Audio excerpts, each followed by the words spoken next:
Welcome to the Disability Benefits Channel, folks. I'm your host, Emmett Irwin.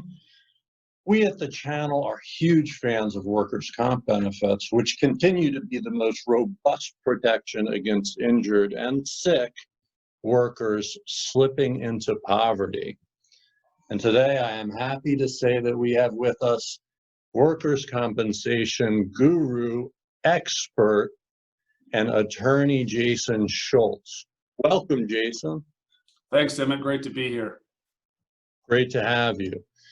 Now, in this pandemic crisis, this coronavirus crisis, people are justifiably worried about going back to work.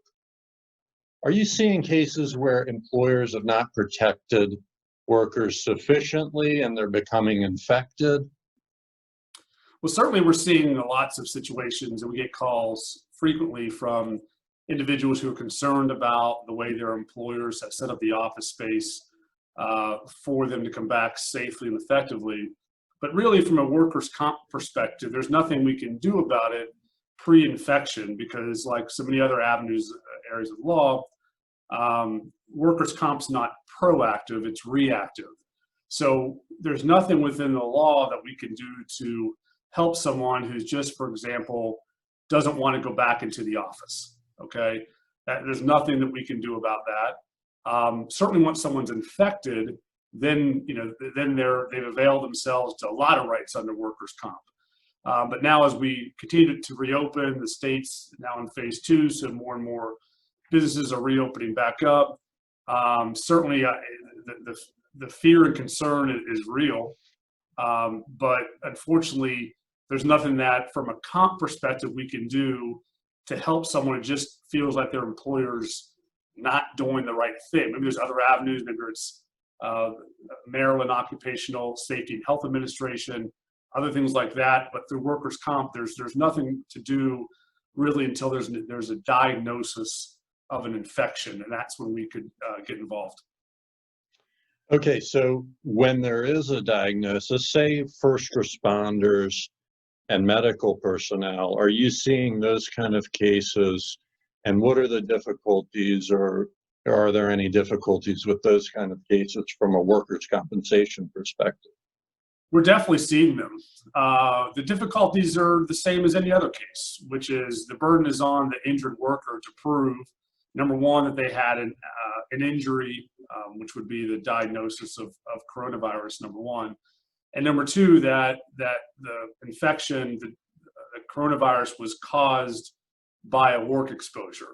So that's obviously where the challenge comes in. It depends on what someone does, right? So if someone's a CNA at a nursing home that's had, hundreds of positive of infections amongst their patients, those are pretty easy cases, because clearly that's happening. First responders, firefighters, police officers, those individuals who are deemed to be essential early on, that have numerous contact with the public.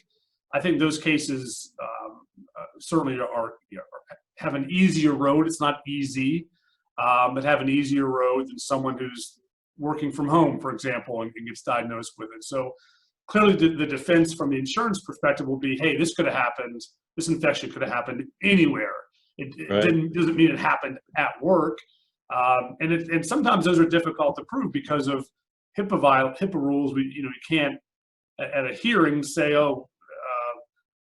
this individual who was in room X at the hospital is COVID positive, because you can't bring that into evidence. So, but I think the commission is going to be very open to these cases. I'm not really concerned about them any more than I am about other cases. We've got, for example, bus operators that have been diagnosed, nursing home workers, first responders that we've filed for. So those are kind of like the types of cases and what someone has to prove and the challenges that are involved with them.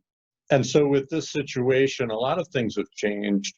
Are you seeing workers' compensation cases, injuries that are indirectly related to the coronavirus crisis?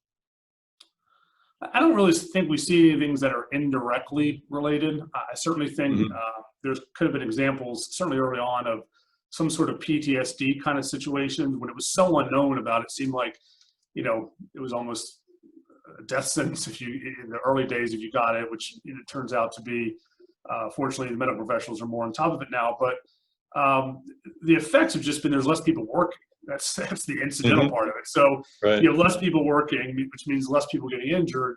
But the types of work that was still being done are typically physical jobs. UPS, FedEx drivers, Amazon Right. workers. All those were deemed essential. Home Depot, bus operators, correctional officers, police and fire. So they were all still working and still, they were getting less calls as well. Certainly first responders were, certain police officers were getting a lot less calls during the first few months of this.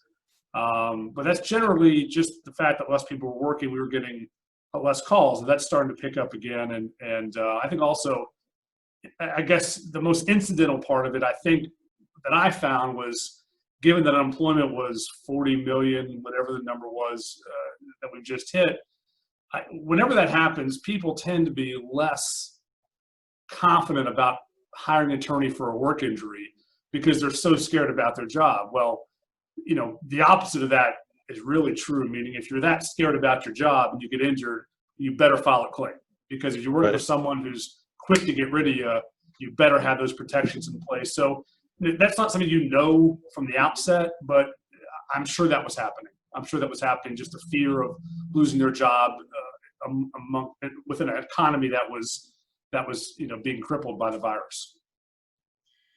So speaking of Amazon, all of us see all these Amazon trucks delivering packages everywhere, and they've been busier than ever. My understanding is that those delivery people are independent contractors. Is that true? And if so, do they have any protections? Well, that term, just because someone's labeled that by an employer, doesn't mean they're actually an independent contractor.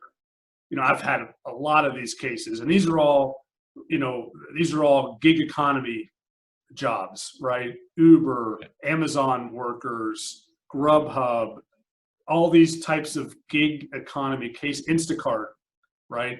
All these types that they just label them, these are independent contractors, because it saves those companies a lot of money to say someone's an independent contractor. They have a lot less protections, but just because they sign a contract saying they are, or sign some agreement, it doesn't mean that they are. And I think anyone who's delivering for Amazon, delivering food, delivering groceries, I think they're absolutely not independent contractors. I think the level of control, there's a whole list of things that we would go through and look at, but certainly control being one of the big parts of them. The gig economy is the largest growing sector in our economy.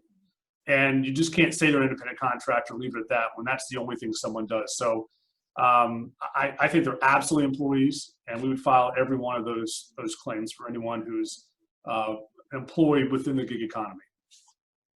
Well, that's really fantastic. And so if one of these gig employees or regular employees gets injured, what kind of steps should they take to protect their rights? It's a great question, and it's a question that most people don't know, especially if they haven't been through it before. And being through it before, people think, I got injured at work, I talked to an insurance adjuster, I have a comp case. And that is not the case. It's not having a comp case. A workers' comp case happens when you file a claim with the Maryland Workers' Compensation Commission. Okay, so before you get there, you're at work and you get injured. The first thing you should do is report it right away to your employer. Fill out paperwork, do a first report of injury. Number two, you should seek medical treatment right away and tell the provider exactly what happened and exactly how you feel. Don't wait. If you try to tough it out and wait a couple weeks, it causes problems. Go get checked out. If you're fine, you're fine. The third thing is to file a claim with the Maryland Workers' Comp Commission. That's where we come in. And by doing that, you've set up and protected a few rights. One, to treat with a doctor of your choice. Number two, to be paid while you're out of work under a doctor's care. But the biggest right that you have in Maryland is that once you file that claim with the commission, you have the right to fight for medical treatment for the rest of your life. You shouldn't be paying co-pays on health insurance. You shouldn't be paying co-pays for prescription drugs. And unfortunately, in Maryland, some 74% of all injured workers in Maryland go unrepresented, which means that they're not availing themselves to these rights. So the biggest thing is report it, seek medical treatment, and file a claim with the commission. Well, that's fantastic. A fantastic description of workers' compensation benefits, which, as I said at the outset, are some of the most robust protections that workers have, if not the most robust protection that workers have in this economy. Okay, well, thank you so much for joining us, Jason. And can you tell folks where they can find information about you? Sure, we can go to our website. It's schultzlegal.com, SHULTZ legal.com. Phone number is 410-870-9562. You can email me at jason@schultzlegal.com. We have a whole team of folks here that are happy to fight for you and protect your rights and make sure that the insurance companies are doing what they're supposed to be doing to make sure you're protected. Thank you very much. And I'm going to also post that information in the description below this video. So you can just scroll down, video watchers can just scroll down and look for the information in the text below the video. And if you like this video and you want to see more videos like this, please subscribe by hitting the red subscribe button, which is somewhere on your screen. And thank you very much. We'll see you next time. Thanks, Emmett. Thank you, Jason.